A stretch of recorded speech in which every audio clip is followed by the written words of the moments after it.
तृप्ति नहीं होती। बोले कब तक सुने महाराज?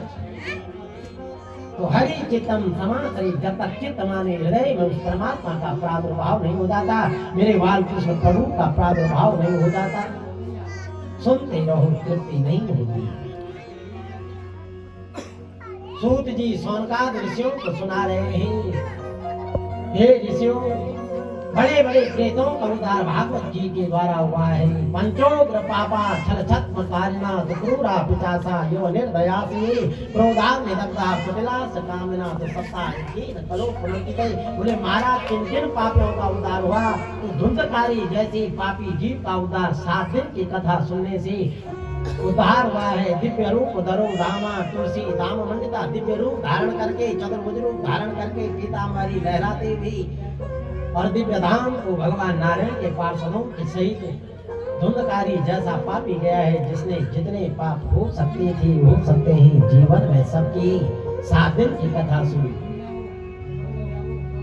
ये 7 गांठ के बांस के अंदर ये धुंधकारी गया था। ये 7 गांठ का बांस क्या है ध्यान देना। जिस प्रकार से आपने देखा होगा प्रेमियों कि बांस अंदर से खोखला होता है, बाहर से उसमें गांठें बनी होती हैं। ये 7 गांठ क्या है? आप और हमारे जीवन में भी गांठें पड़ी हुई हैं और इन ग्रंथियों को, इन गांठों को हमने मुक्त करना है। बस इसीलिए ये भागवत कथा है, इसीलिए सत्कर्म है, इसीलिए सत्संग है। ये 7 गांठें क्या है? काम, क्रोध, लोभ, मोह, मद, मान, मात्सर्य और अहंकार रूपी ये 7 ग्रंथियां आप और हमारे जीवन में हैं। और सत्संग के द्वारा काम, क्रोध, लोभ, मोह, मद, मान, मात्सर्य, अहंकार, अविद्या, अस्मिता रूपी इन 7 ग्रंथों को हमें मुक्त करना है। इसी के लिए भागवत कथा है। जीव मात्र का उद्धार भागवत जी के द्वारा होता है। धुंधकारी जैसी पापी का उद्धार हुआ और स्वयं स्वीकार करता है कि धन्या भागवती वार्ता प्रीत पीड़ा विनाशनी, तो सप्ताह हो तथा धन्या कृष्ण लोक फल प्रदा। कहता है भैया धन्य है ये भागवती कथा, मुझ जैसे पापी का उद्धार भागवती के द्वारा हुआ है। बोले भागवत भगवान की जय। अरे श्याम तुमसे मिलने का, कान्हा तुमसे मिलने का सत्संग बहाना है। श्याम तुमसे मिलने का, कान्हा तुमसे मिलने का सत्संग ही बहाना है।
किसी देव विशेष का प्रारंभ से स्तुति करके मंगलाचरण करके विवाह उपस्थित नहीं करना है। तो मंगलाचरण में पहले सत्य की वंदना की, दूसरे श्लोक में धर्म की वंदना की। धनमा धस्य यतो न्वयाद तरतश्चार्थे विज्ञस्वरात् तेने ब्रह्म हृदय आदि कवये मुह्यन्ति यत् सूर्या तेजो वारिमृदां यथा विनिमयो यत्र सर्वो मृषा।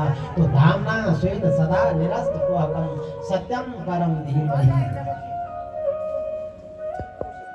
पहले श्लोक में सत्य की वंदना, परम धर्म है सत्य, परम धर्म सत्य की वंदना की। दूसरे में धर्म की वंदना की है। धर्मा प्रोजित कैतवोत्र परमो निर्मत्सराणां सतां वैद्यं वासवमत्र वासुशिवदं तापत्रयोन्मूलनं श्रीमद्भागवते महामुनि कृते किंवा परेश्वरा सद्यो हृदवरुद्धते त्रिकृतिभिः शुश्रूषुभिस्तत्क्षणा। धर्म कैसा होना चाहिए? दूसरे श्लोक में वंदना में बता रहे हैं, बोले धर्म कैसा होना चाहिए? बोले शिवदम तापत्रयोन्मूलनम, त्रिविध तापों का जो शमन करने वाला भाव है वो धर्म का है। कल्याणकारी शिवम कहते हैं कल्याण को, जो सबके कल्याण की कामना से जो कर्म किया जाए वही धर्म है। ध्यान देना, धर्म ही पूजा है, धर्म ही शास्त्र है, और यही तो धर्म शास्त्र सिखाते हैं।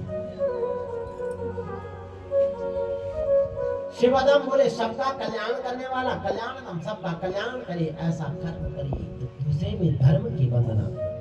निगम कल्प तरोर गलितम फलम सुखमुखाद अमृता द्रव संयुतम प्योत भागवतम रसमालयम निमुरहो रसिका भूभाव। वेद रूपी कल्प वृक्ष का पका हुआ ये जो फल है जिसका नाम भागवत है, इस फल भागवत रूपी फल पे बोले सुख मुखाद, सुख रूपी पक्षी ने अपनी चोंच लगा दी है। और ध्यान देना प्रेमियों, सांसारिक अन्य फलों की भांति जिस फल पे सुख पक्षी, सुगाना नहीं तोता, सुख पक्षी अपनी चोंच लगा लेता है ना, जूठा उसको कर लेता है ना, अपना मुख लगा लेता है ना, पेड़ के अन्य फलों से श्रेष्ठ मिठास इस फल में हो जाती है। बोले ये भागवत रूपी जो फल है ये रसीला है, पका है, इसमें सुखदेव रूपी तोते ने अपनी चोंच लगा दी है। बोलो भागवत भगवान की जय। जीने का सौनकाद तुम्हारे प्रश्नों का उत्तर देने के लिए मुझे वही सुनाना होगा तुम्हें जो कलो कीरे न भाषितम कलयुग में सुखदेव जी ने राजा परीक्षित के लिए सुनाई थी। बोलो भागवत भगवान की जय। तो भागवत के जो परम भक्त है वीतराग श्रोमणी सुखदेव जी उनकी वंदना की है कि या स्वानुभाव अखिलम श्रुति सार एकम आध्यात्म दीप मदिते शांततोन्नम संसारिणां करुणयाः पुराण गुह्यं तं व्यास सूनुमुपयामि गुरु मुनीनां यं प्रव्रजन्तमनुपेतमपेतकृतं द्वीपायनो विरह कातर्या जुहाव। पूजा होकर के सत्संग में, पूजन में, भजन में बैठना चाहिए। बोलो भागवत भगवान की। हाँ, जयकारा जोर से लगाया करो। मैं पहली बार देख रहा हूँ कि देहरादून की नगरी में सभी माता बहनों की आवाज बैठ गई, घी दूध ज्यादा खाने लग रहा है भाई लोगों ने। इससे पहले तो जितनी कथा की बड़ा आनंद आया, आप भी आनंद में रहो, फिर और आनंद आएगा। बोलो भागवत भगवान की। परम मंगलमयी परात्पर अखिलेश्वर कारण करुणा वरुणालयी भक्तवांछा कल्पतरु नंद नंदन बाल कृष्ण प्रभु की प्रतिवांगमयी मूर्ति समलंकृत श्रीमद् भागवत महापुराण समुपस्थित विप्र मंडली, विद्वत मंडली, बाहर से आए हुए आगंतुक महानुभाव, प्यारे भगवत कथा प्रेमियों, भक्ति शक्ति स्वरूपा माता व देवियों, आज श्री श्रीमद् भागवत सप्ताह पितृमोक्ष ज्ञान यज्ञ महोत्सव कीजिए चतुर्थ दिवस की चतुर्थ परिक्रमा। 4 दिनों से भगवान वैकुंठनाथ की असीम अनुकंपा से, माँ भगवती उपरैले की देवी की असीम अनुकंपा से, भगवान बोध भावन भैरवनाथ की असीम अनुकंपा से, पंत परिवार की समस्त पितरों के शुभ आशीर्वाद प्रणाम स्वरूप 4 दिनों से मनसा वाचा कर्मणा पंत परिवार की छत्र छाया में बैठ करके भगवान वैकुंठनाथ की दिव्य पावन ठाकुरवाणी में विराज करके आप और हम सभी मनसा वाचा कर्मणा भागवती कथा अमृत का रसास्वादन करते हुए भक्ति ज्ञान वैराग्य की पुण्य सरिता में गोता लगाते हुए अवगाहन करते हुए अपने मानव जीवन को धन्य धन्य बना रहे हैं। श्री श्रीमद् भागवत पितृमोक्ष सप्ताह ज्ञान यज्ञ महामहोत्सव की के प्रधान आयोजक पंत परिवार की श्रेष्ठ बुजुर्ग जिनकी उपस्थिति हमारे लिए प्रार्थनीय है, ऐसे श्रीमान चिंतामणि जी पंत, माता जमुना देवी पंत, सकुटुंब सपरिवार सबंध बांधवों के सभी समस्त पंत परिवार के शांति के लिए इस ज्ञान यज्ञ महोत्सव का दिव्य एवं भव्य आयोजन करवा रहे हैं प्रेमियों। आज भागवती कथा ज्ञान यज्ञ का यह चतुर्थ दिवस की चतुर्थ परिक्रमा 4 दिनों से भगवान वैकुंठनाथ के चरणों में बैठ करके मनसा वाचा कर्मणा भागवत कथा प्रकार आस्वादन करते हुए आप और हम सभी अपने मानव जीवन को धन्य धन्य बना रहे हैं। आप लोग बड़भागी अहोभागी धनभागी है प्रेमियों। पंत परिवार का अहोभाग्य है।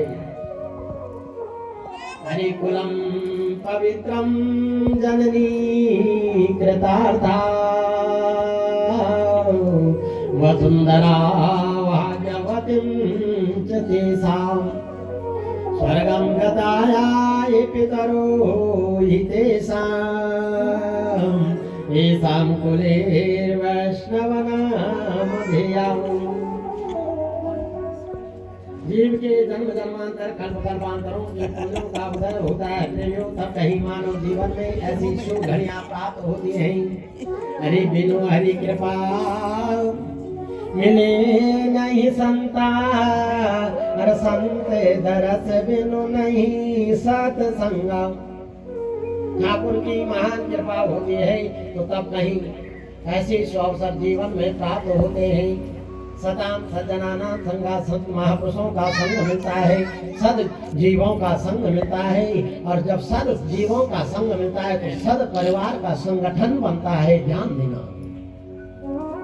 और जब सद जीवों का सद प्राणियों का सद मानवों का संगठन बनता है, सद परिवार का गठन होता है तो सद परिवार में क्या होता है बोले सद्भाग्य जाग जाता है। और जब सद्भाग्य रूपी वो पुष्प खिलता है तो उसमें सत्संग जैसी सुगंधी निकलती है, सद्कर्म जैसी सुगंधी निकलती है। बोल भागवत भगवान की। कुलम पवित्रम जननी कृतार्था वसुंधरा भाग्यवतीं च तेषां। जब सब जीवों का सत प्राणियों का आगमन सत परिवार में होता है, सत्कार्य होते हैं तो सत्कार्य के द्वारा भागवत जैसी ज्ञान यज्ञ के द्वारा बोले कुलम पवित्र कुल पवित्र हो जाता है। जननी वो जन्मदात्री माँ धन्य हो जाती है जिस माँ के बालक भगवान के परम भक्त ध्रुव और प्रहलाद जैसे बासवानंद जी जैसे प्रदीप पंत जी जैसे और सद भगवत बालक बन जाते हैं। मनसा वाचा कर्मणा भगवान की सेवा में तन्मय हो जाते हैं। हरि जननी कृतार्था जननी कहते हैं जन्मदात्री माँ धन्य हो जाती है। हरि पुत्रवती युवती जग सोई रघुपति भगत जासु सूत होई। वो माँ धन्य हो जाती है जिस माँ का बालक भगवान। शिविर क्या देखा? शिविर का दरवाजा खुला है, कोई कपाट नहीं किवाड़ नहीं है तो तुरंत प्रवेश किया। क्या देखा? 1 2 3 4 और 5 पांचों वीर सो रहे हैं। विचार किया पांचों पांडव गहरी नींद में सो रहे हैं, खराटे भर रहे हैं। इससे बढ़कर के और अवसर क्या हो सकता है? आज चमचमाती हुई तलवार को ज्ञान से अश्वत्थामा ने निकाला। श्री सूत जी वर्णन करते हैं ऋषियों। और इस तलवार के द्वारा पांचों द्रौपदी के सोते हुए निरपराध बालकों के एक एक करके सर धड़ से अलग कर दी। अच्छा नहीं होगा, आपको पोटली बनाई है। सर विहीन धड़ को छोड़ करके अश्वत्थामा ने पांचों निरपराध द्रौपदी के पांचों बालकों के सर की पोटली बनाई और दौड़ पड़ा। प्रतिज्ञा की थी दुर्योधन कल का सूर्योदय पांचों पांडवों को दृश्यमान नहीं होगा। दौड़े दौड़े शिविर में गया, उस स्थान में पहुंचे जहां दुर्योधन बैठे हैं, फिर तो सैया पे पड़े हैं। अश्वत्थामा ने कहा हे दुर्योधन तेरा कार्य हो गया। बोले क्या हो गया? कल का जो सूर्योदय है ना पांडवों को दृष्टिगोचर नहीं होगा। अश्वत्थामा ने विचार किया बड़े बड़े वीर महारथी जिसे तिमिंगिल भी जिसे हिला तक न सके ऐसे वीर पराक्रमी अजय पांडवों को जीतना कठिन है। अश्वत्थामा ने पांचों का को समाप्त कर दिया, प्राणांत कर दिया। आज अश्वत्थामा से दुर्योधन ने कहा मैं कैसे सत्य मानूं कि तुमने पांचों पांडवों को समाप्त कर दिया है। तो आज अश्वत्थामा ने प्रेमियों जो पांचों द्रौपदी के निरपराध बच्चों के जो सर है वो कोठरी में लेकर के गया है। अश्वत्थामा ने और सीधे दुर्योधन के आगे रखी। मृत्यु शैया पे पड़ा हुआ दुर्योधन जो ही दृष्टि पड़ी है। दुर्योधन छिद्रान्वेषी है, दुष्ट है, दुर्नीति का चरित्र है दुर्योधन का। लेकिन आज इस घटनाओं को देख करके दुर्योधन भी विचार करता है, हे अश्वत्थामा, तुमने मित्र होकर के मेरे साथ में मित्रघात किया। मैं जानता था कि पांचों पांडवों को जीतना कोई संभव नहीं है। ये दुर्योधन भी जानता है। 18 खोनी सेना, 500 भाई कौरव, जय कृपाचार्य, द्रोणाचार्य जैसे महारथी, पितामह भीष्म जैसी महारथी पांचों पांडवों का बाल विवाह का न कर सके। अश्वत्थामा उन पे विजय प्राप्त कर ले, ये संभव नहीं है। विचार किया, तुमने मेरे साथ में मित्रघात किया, अच्छा नहीं हुआ। सुखदेव जी कहते राजा पर तड़प तड़प करके और दुर्योधन का प्राणांत हुआ। इतनी तरक्की कर ली, अंग्रेज ने इतनी तरक्की कर ली। पहला जो वायुयान बना है वो हिंदुस्तान में बना है। और हिंदुस्तान की ध्यान देना प्रेमियों, हमारे भारत के ऋषि ने बनाया है। न इसमें कोई चालक है, न कोई प्रचालक है, न कोई संचालक है, न कोई ड्राइवर है, न कोई कनेक्टर है। ये कामनाओं के द्वारा चलने वाला 9 मंजिला विमान, कामत विमान, इस विमान का नाम पड़ा। कर्दम ऋषि ने जल अर्पण किया, विश्व रूप धारण किया और कई वर्षों तक विहार किया। 9 कन्याओं का क्रिया ख्याति हरिभू इला आदि 9 कन्याओं का जन्म हुआ। और जब 9 कन्याओं का जन्म हुआ तो कर्दम ऋषि को याद आई, मैंने कहा था एक संतान होगी, वन चले जाऊंगा। जाने लगी, माँ ने हाथ पकड़ा, इन कन्याओं को कहाँ लेके जाऊंगी बाबा, मैं आपको रोकूंगी नहीं, इन कन्याओं का हाथ थमा करके तो जाओ, पीले करके तो जाओ। तो प्रेम ऋषि को याद आई है। तपस्या प्रारंभ की, देवी अखिल कोटि ब्रह्मांड नायक भगवान नारायण ही पुत्र रूप में आएंगे। आज माँ कर्दम और देवहूति ने तुमने तपस्या प्रारंभ की तो वो समय आया है प्रेम भाग का शुक्ल पक्ष की द्वादशी को भगवान कपिल रूप से प्रकट हुए हैं। बोल कपिल भगवान की। तम ज्ञानम लाती ददाती कपिला, भगवान ज्ञानावतार में आए हैं। आकाश में देव गंधर्व गंधर्वगान अप्सराएं नृत्य करने लगी, दिव्य उत्सव होने लगा। बोले कपिल भगवान की। 24 अवतारों में एक अवतार भगवान कपिल का है। सुखदेव जी वर्णन करते राजा परीक्षित कर्दम ऋषि जाने लगे, माँ ने हाथ पकड़ा, बाबा जी बेटा छोटा है, बालिकाएं विवाह के योग है, कहाँ जा रहे हो?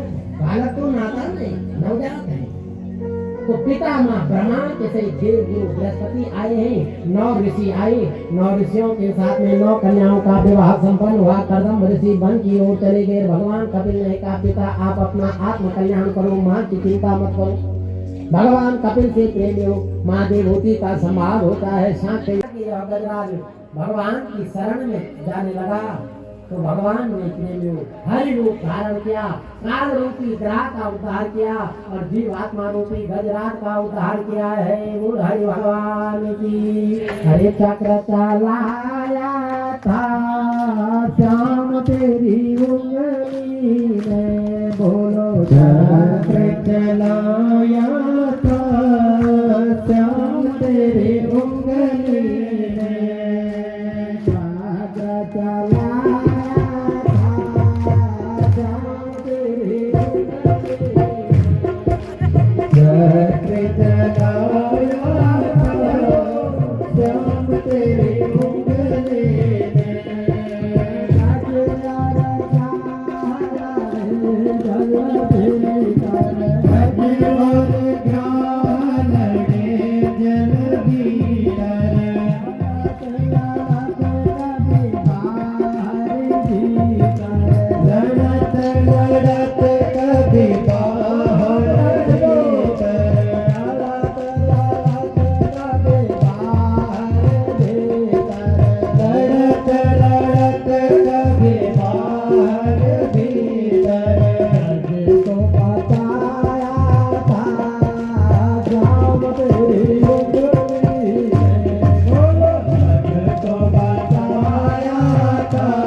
श्याम तेरे मंगले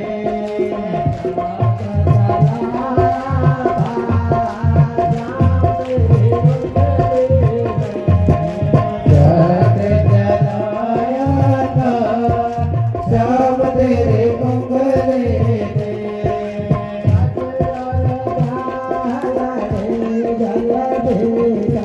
रज और ग्राहल जल भीतर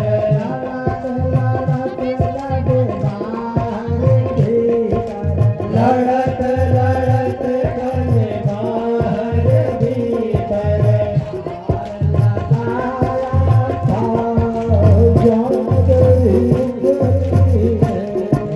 हार लगाया था श्याम तेरे मंगले भगवान की और जो ही प्रेमियों देवताओं को अमृत मिला, स्वर्ग मिला, आपको संपदा भी आ गई, संपत्ति भी आ गई। और जब अधिक संपत्ति और संपदा आ जाती है ना, सुख और संपत्ति आ जाती है तो बुद्धि विभ्रंशित हो जाती है। देवताओं ने अपने गुरु देव गुरु बृहस्पति का अपमान कर डाला। वो समय आया है कि भगवान एक बार नहीं अनेक बार देवताओं ने विभ्रंशित होकर के संपत्ति के मन में कभी किसी का अपमान, कभी किसी का अपमान, कभी किसी का अपमान, ये संपत्ति का दोष होता है। हरे ऊंच निवास नीच कर तूती देख न सकाई पराई विभूति।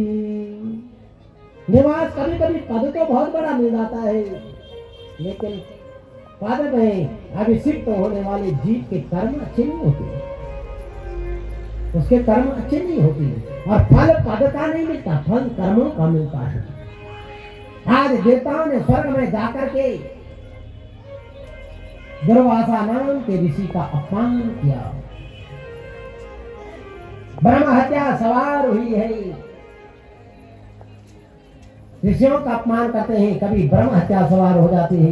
कभी दुर्वासा का अपमान किया, दुर्वासा ऋषि ने कहा जाओ, तुमने भगवान की प्रसादी का अपमान किया ना, तुम संपत्ति से च्युत हो जाओगे। और समय आया है प्रेमियों, बुद्धि बिगड़ती चली गई। गुरु देव गुरु बृहस्पति घूमते हुए आए। देवराज इंद्र ने अहंकार में गुरु जी को भी प्रणाम नहीं किया। बोल भगवत भगवान की। जबकि गुरु वो होता है प्रेमियों कि जो गोविंद से मिलाता है। आज वो समय आया है प्रेमियों,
मन का भेद बनाया बलि राजा के द्वारे आया।